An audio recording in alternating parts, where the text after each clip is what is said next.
Now let's suppose a situation, because you know I'm working on plastic teeth, and the result can be easy or medium because we don't have tooth soaking in saliva, so the real clinical outcome is not the same. So let's suppose we are working on the mouth of the patient and we finish the restoration and we noticed that there is a problem with the shade, or we need to add some translucency, or to remove another part for some reasons, or add some staining. So it's very easy. We do what we call cutback. So you take the burr. I will show you now if we still have time at the end. You take the burr, you drill a little bit of the surface of the composite, you etch again, you rinse, you apply some bonding, and you put again the shade that you want. So it's similar to what we call a reparation that you did in the tooth. Now,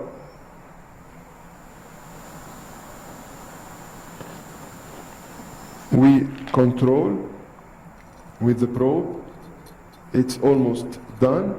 We also control from the palatal side that we have the good convexity, because you know that the surface in the palatal side is not flat really, it's rather convex. And you see here that I have also initiated the mumblons that I will complete. And I think when you control with the mirror, we still need a small piece of composite on the incisal edge, on the incisal distal edge.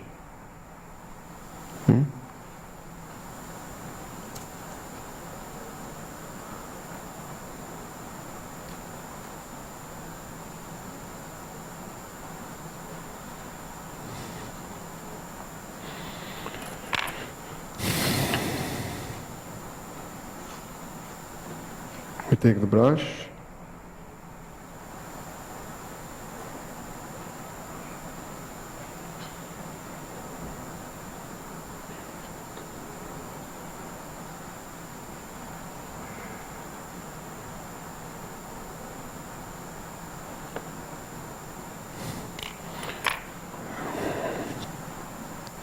We need to fix it.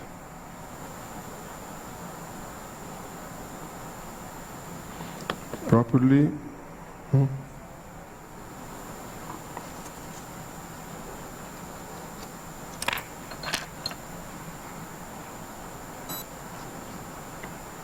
We light cure it.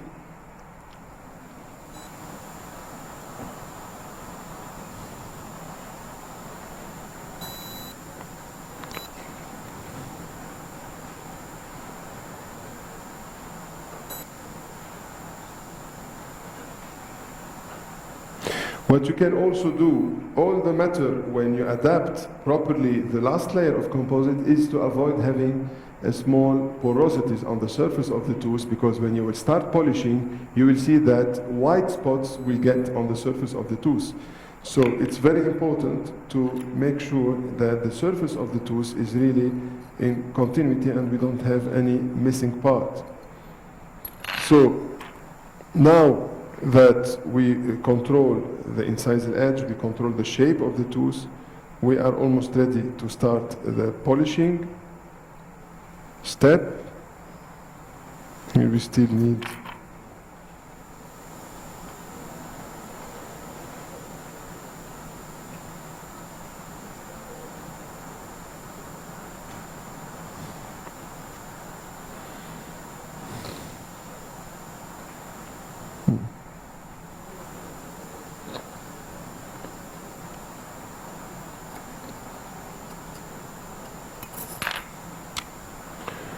Now I will use the discs for polishing.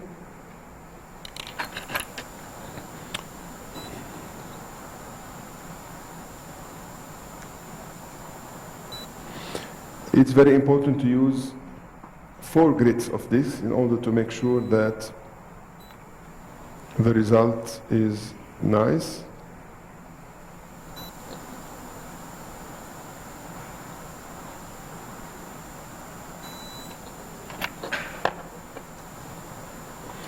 We remove the Teflon.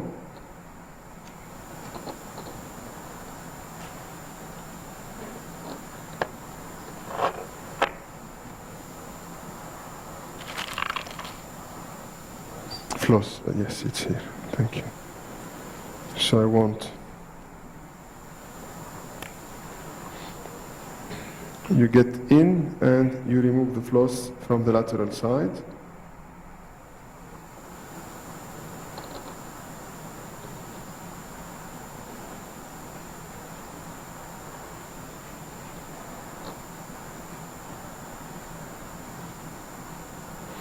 We always check that we have the good lens, that we have the good convexity. You can just put your finger on the two teeth, and if you have the same sensation, that maybe probably what you need to feel is that the tooth that you restored is getting a little bit more concave than the adjacent tooth. And this is a nice test that allows you to see if you need to add a little bit. It's a tactile test. I always use it to see if everything is perfect.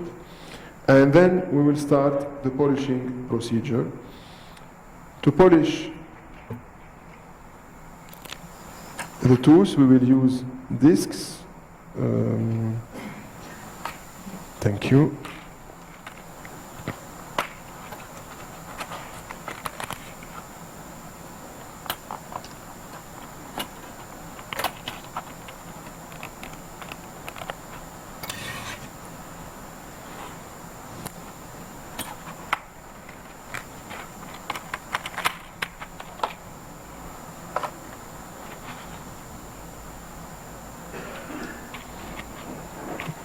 We will use the discs for polishing.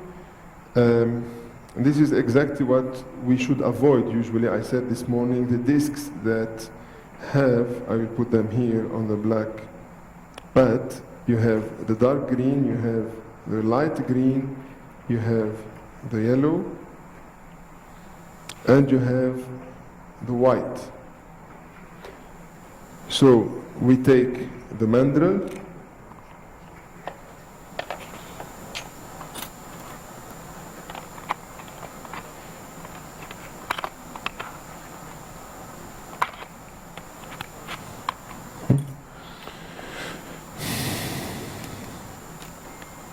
we put the mandrel on this part.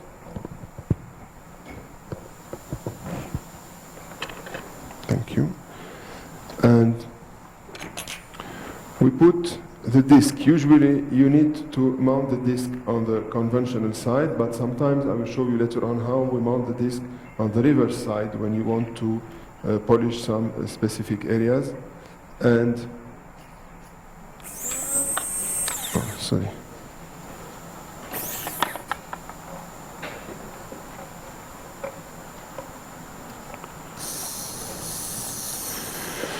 Okay, so the disc should not stay on the composite part and neither on the tooth. It must be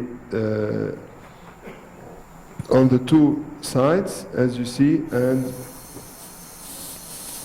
you must do uniform movement when you are polishing. Usually what we hear and what we see is discontinuity. This is not good. You need to be in a continuous movement in order to make sure that the surface is polished uniformly, and you use the 4 grits. Between every step, here because we don't have a syringe, I will use, do we have a cup? Please. That's okay, that's okay.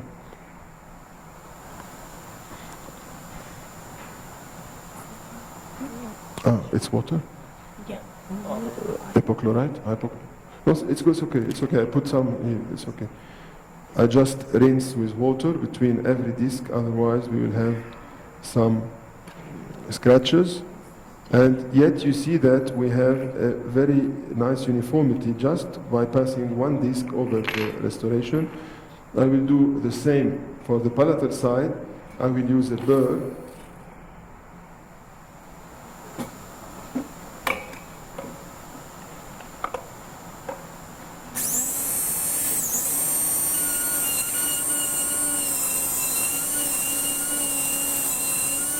Just to remove the excess and to give more convexity as it is in a natural situation.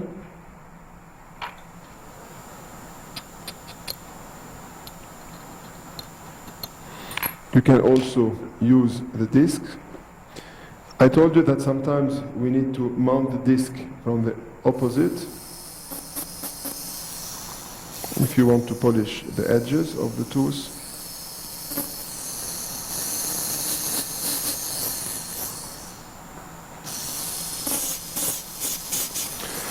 Discs are single use, so please don't try to use the discs more than one time. And even if you are doing a large restoration, or if you are doing more than one restoration, you need sometimes more than a disc from the same color.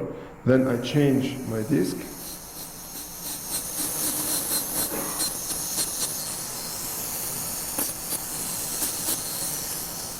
I take the other color.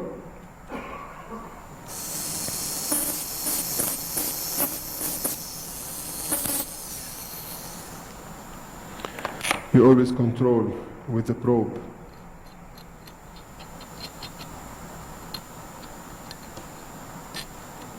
That we have a continuity. And I told you maybe something this morning, you always need to check that you don't have excess bonding in between the teeth. We will do it with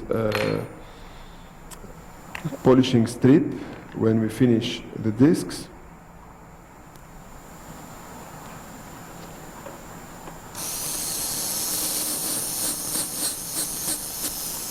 Now I move to the third disc.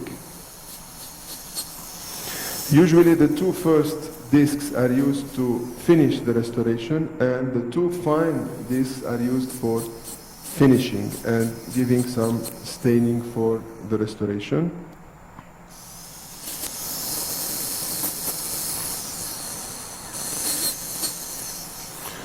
What we will do when we finish,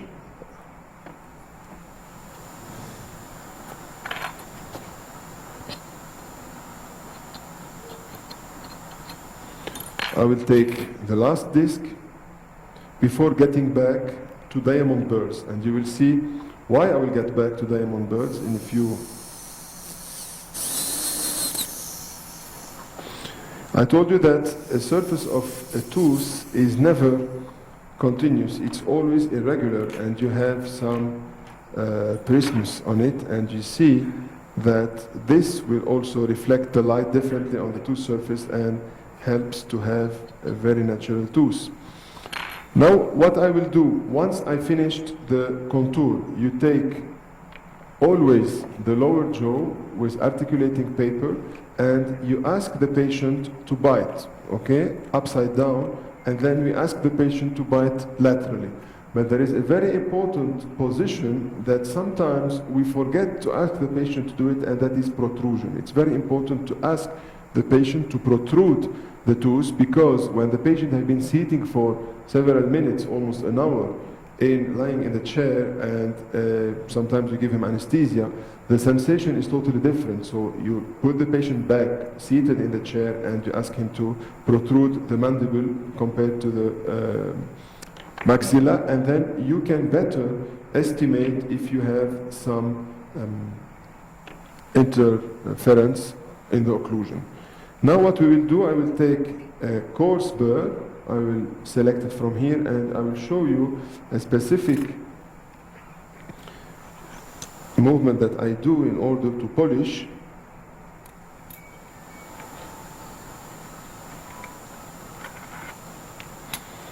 I usually take a big and a coarse burr that I don't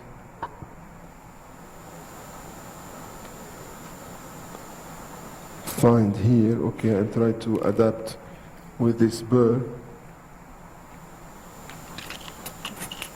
Oh, great.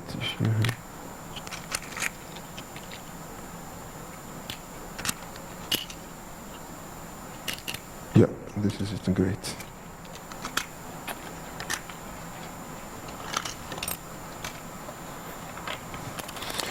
I take a coarse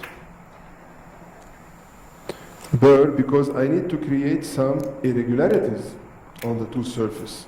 And this can only be done at this moment. You cannot do it before, because you need to ensure that the tooth contour is done, and then look what I will do. You will work on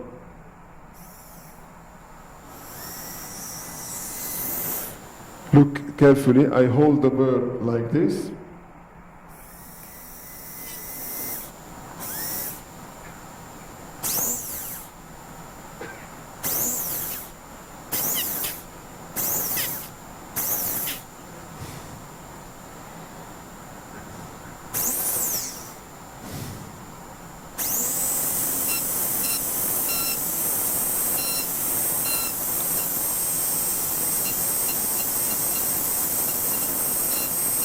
You just touch very gently the two surfaces. You don't need to mill. Usually when you are working on a turbine, it's much easier if you are working on an electrical motor. And you see that the aim of this movement is to create some irregularities on the surface of enamel, and this will enhance the interaction with the light and gives you much more aesthetic result.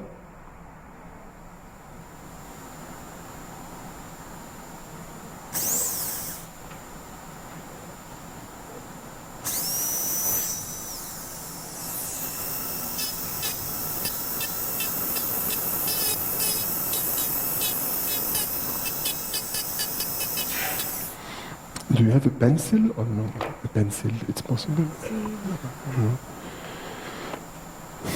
Now, what we need to do after we finish all this is the final landmarks.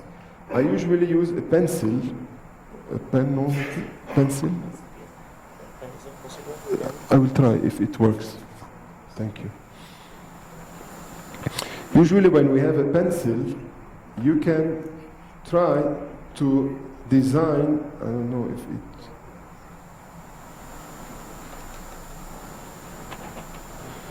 it, yeah, you try to design the transition lines. I don't know if, yeah, it's drawing a little bit, and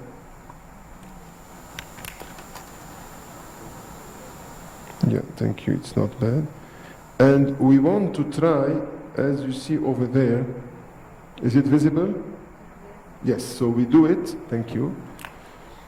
And you take again this burr and you try to make the same copy or imitation that exists on the adjacent tooth. True. Because a tooth surface is never flat.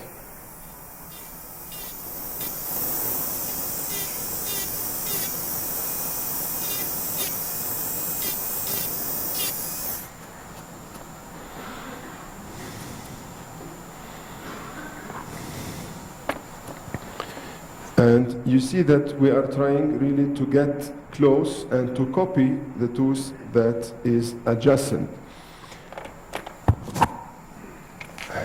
We take some rubber caps. When we finish, I will just take some rubber points.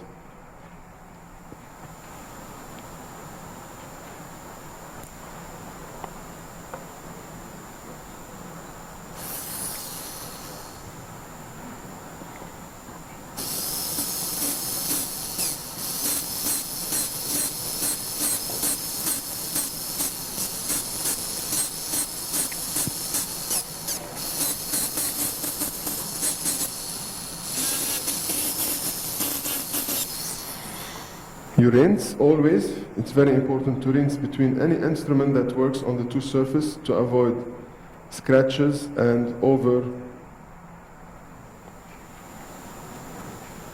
When you are polishing, I forgot to mention something very important, and I will get back to this tomorrow. Usually the patient is under anesthesia, so when you are polishing, you use very strong speed. Look at the speed that I'm using here. Usually, when we are working on a unit, we have a tendency to go and to really overheat the tooth surface during many seconds.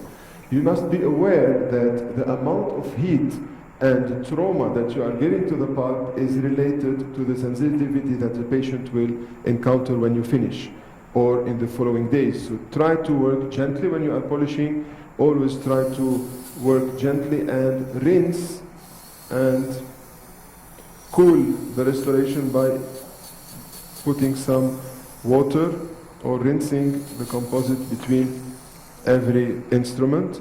Now I take another shape, as you will see here. This is a conical shape, the burr, and I use it really on those two specific areas that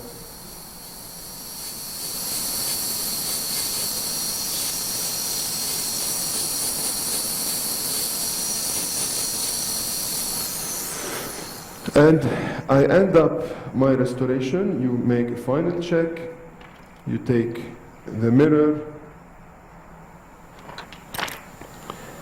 Usually you will see that this is a procedure that takes some time, because this will ensure really the good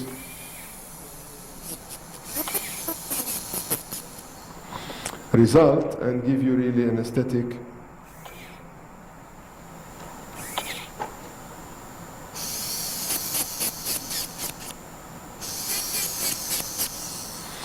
What we will try to do at the end, when everything is okay, as I mentioned, is to use some polishing paste, dia polisher.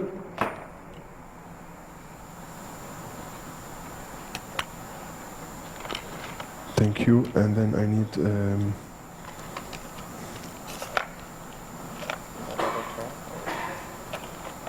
what do you want? Rubber cap, yes, for the.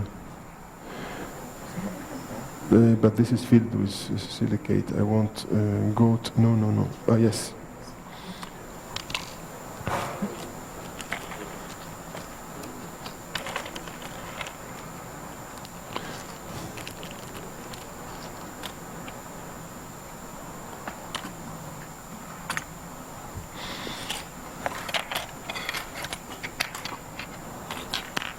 No? It's not bad. Yes, Yeah, I will try to do it here. Yes. Yeah, it's not bad. Okay, thank you. So, something that I forgot to mention and to show you, maybe here it's not very obvious because the class 4 was a little bit low, is how to use the scalpel in order to remove the excess when you bond veneers or when you are doing a full composite veneer. It's very important to use the blade in this way, going from the gingiva, protecting with very gentle movement and trying to remove the excess. And really you can cut composite, if you see how we do it, to clear the space and really cut the shape of the tooth, and it gives very, very nice results. It's always important to have this blade, number 12, and you work with it very carefully, and you see that it's helping to really fine-tune and shape properly the tooth when you finish.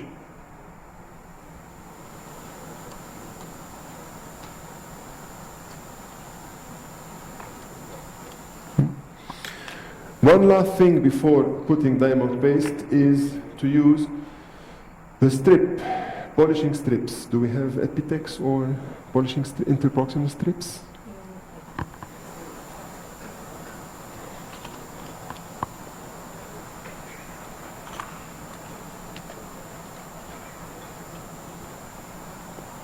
Yes, thank you. So it's very important to make sure that the strips are getting in, and usually the strips are the same thing that we use as discs. The only difference is that the shape is different. They are just placed on translucent support. Usually you have different grits.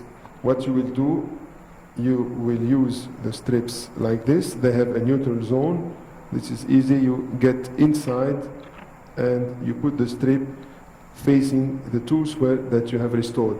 An important trick when you just get into the interproximal contact, as you see here, try to avoid the contact point, because you can sometimes easily remove the contact point if you go really very hard between the tooth surface. So what you do, you get in the neutral zone, and then you give very gentle movement in order not to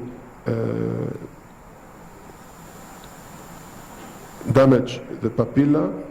and you remove it laterally. And when you finish with the first one, exactly like this, you rinse. You get on the other side of the restoration from the distal part, and again you give some polishing movement, as you see, like this, in order to make sure that you don't have any excess remaining. You do this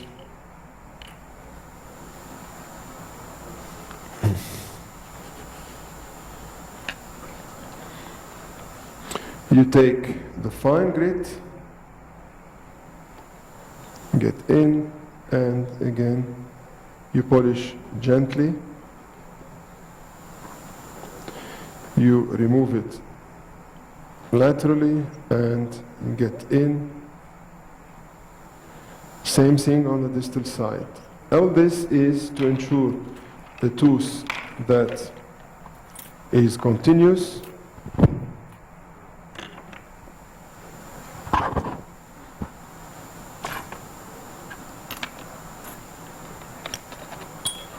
You take the probe, we do a final check. See, it's in continuity as well from the palatal side, as well from the buccal side. And only at this moment we take very little polishing paste. For those of you who think that the more we put diamond paste, the better it is, it's not true. Because you need really to put a little diamond paste on the tooth surface. You inject it like this. And this is enough.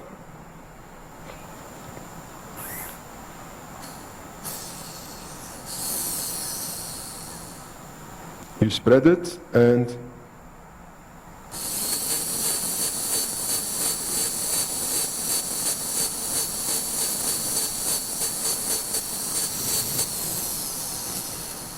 I'm not sure that this cup is ideal because usually we use goat hairs to polish with the diamond paste. It looks like, yeah, it's giving some result. Yeah, not bad. I'll put some more.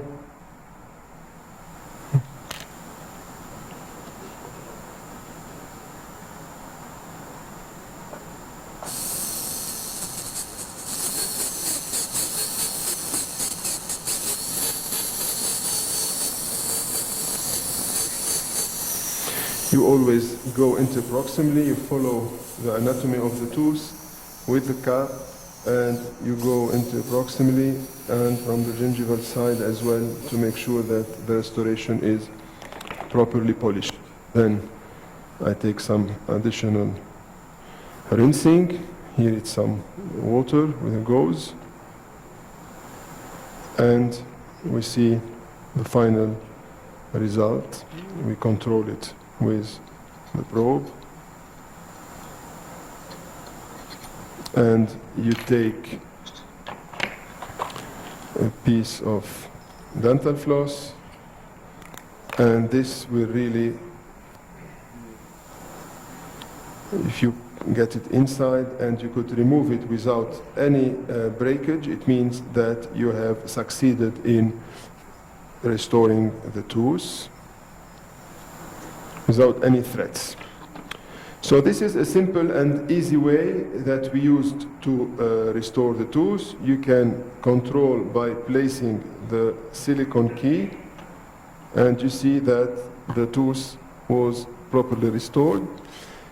I told you about the pigments that we may use sometimes, and those pigments were made a special kit for Essentia, where we have decided together the four main pigments or color modifier that are used, and we have agreed on the brown, on the opaque, and the black. As you can see, those are the three shades that are used. I will hold them differently, maybe it's easier for you to see them. We have the brown here, and the black, and the white. And this is very important. The white, I will show you how to use it. You put one drop over there, If you are doing a veneer, for instance, on the tooth, and you want, and the tooth is a bit yellowish, as I showed you, we have a masking situation that we need to be used. You do your etching, you do your bonding placement, and then using a probe, as I showed you, you take very little quantity. If you want to do even some staining, I will just first suppose the first case I want to totally mask the yellow appearance of the abutment or the remaining tooth structure. You need to make sure that you are covering completely the tooth. You can do it by using a micro brush as well.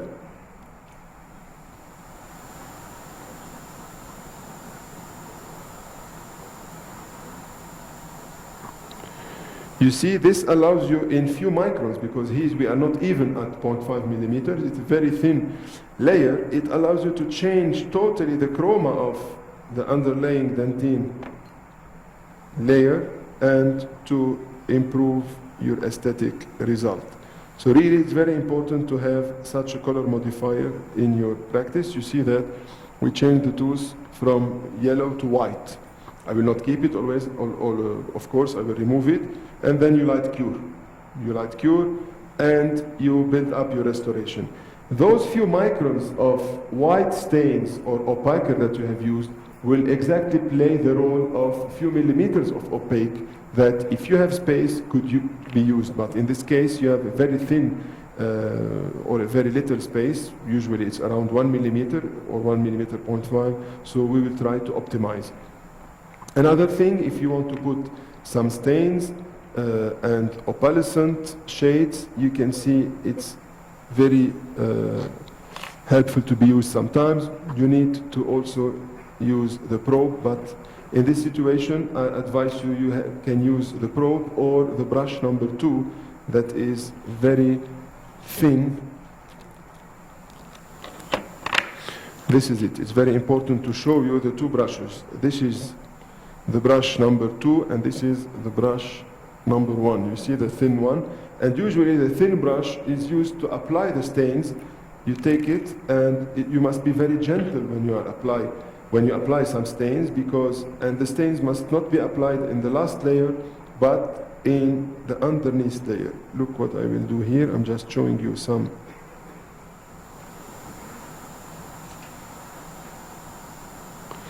How to do the stains. I'm just using some black lines to show you how careful you can draw. You see, two small black lines. No need for more, and no need to use micro brush. Look at the size and the tip of this number 2 brush. So it's very important to use it properly when needed. You can use also some stains underneath if you want to give some colors or some characterization for some restoration. You light cure and you can remove them.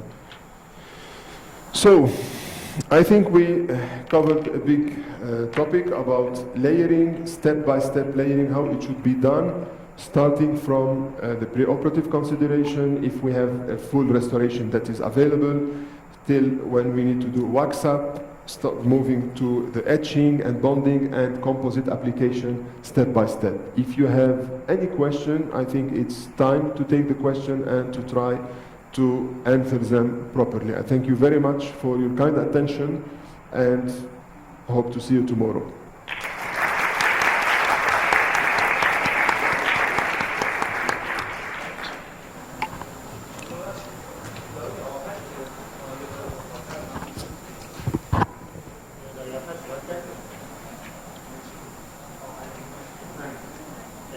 They ask what the last layer.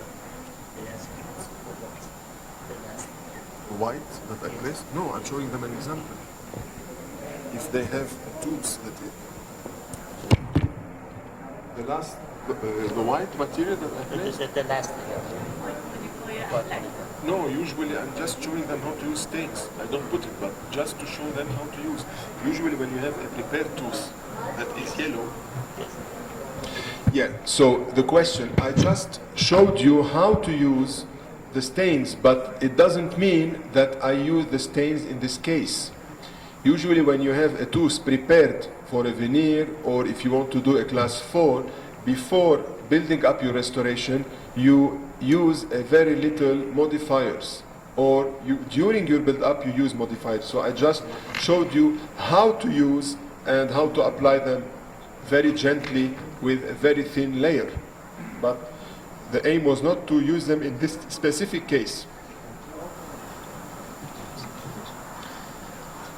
من یه تجربه شخصی خودم بهتون بگم، اونم این هستش که استفاده از ایندکس ها برای ترمیم دندون اصلا کار فانتزی نیست. یعنی انقدر کار راحت میشه، انقدر پالیشتون سبک خواهد شد که خودتون لذت میبرین. پیشنهاد میکنم که غیر از اینکه لیرینگ تکنیک رو تجربه میکنین، استفاده از ایندکس هم تو برنامه‌تون بذارید. فکر میکنم که خیلی لذت ببرین. یعنی یه کار روتینیه که در تمام دنیا انجام میشه.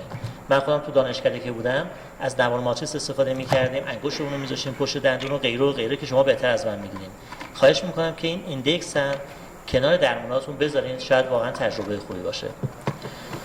دکتر صفا، nice, perfect and artistic presentation. Thank you so much. Thank you for your attention. Thank you very much.